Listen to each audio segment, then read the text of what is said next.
প্রিয় ছোটবেলা, আমি ভালো নেই। তোমার কথা মনে পড়লেই বুকের ভেতর হু হু করে ওঠে। সময়ের এই 5 ফোড়নে কত শত ডিপ্রেশন থেকে মুক্তি পেতে ছুটে যেতে ইচ্ছে করে তোমার গণ্ডিতে। কিন্তু তুমি তো ছেড়ে গেছো সে কবেই।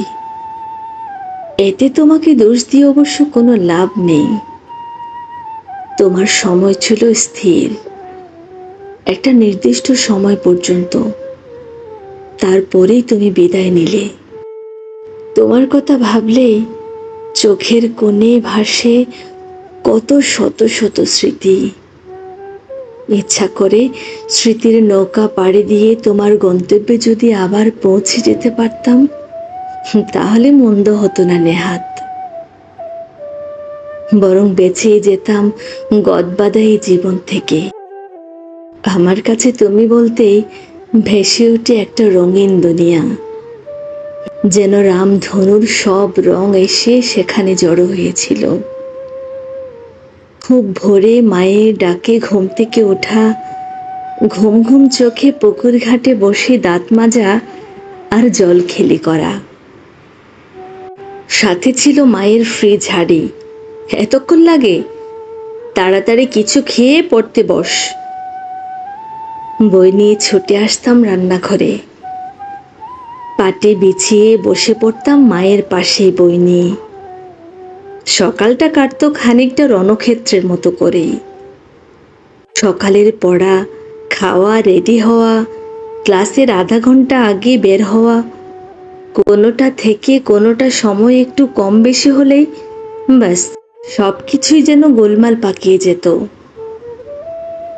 তারপর স্কুল, সে অন্যরকম দুনিয়া। দস্যিপনার এক আজব কারখানা।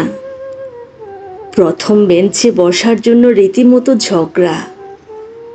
লেখা শেষ করে স্যারদের আগে খাতা দেওয়া।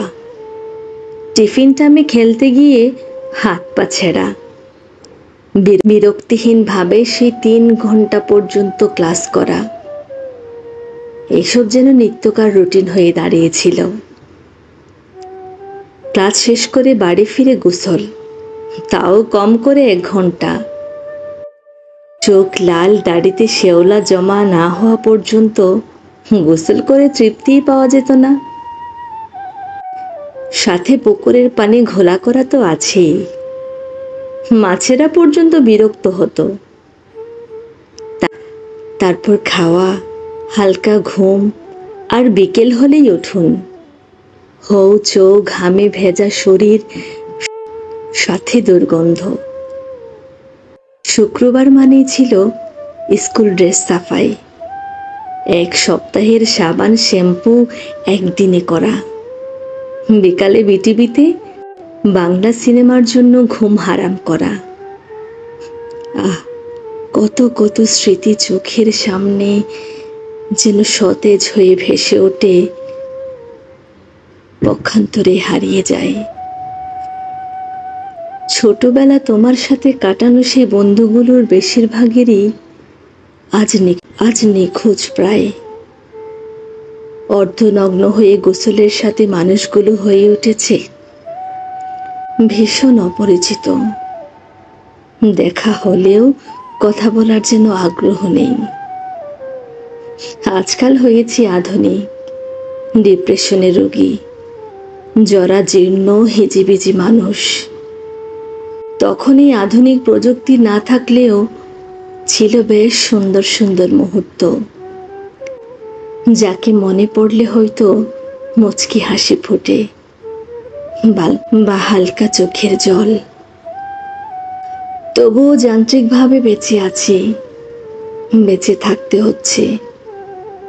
তুমি বরং মনের মণিকোঠায় বিশাল এক স্মৃতির সমুদ্র হয়ে বেঁচে থেকো আমার অন্তরে। ভালো থেকো তুমি, যত্নে থেকো। ইতি, তোমায় ভেবে বড়সড় এই আমি।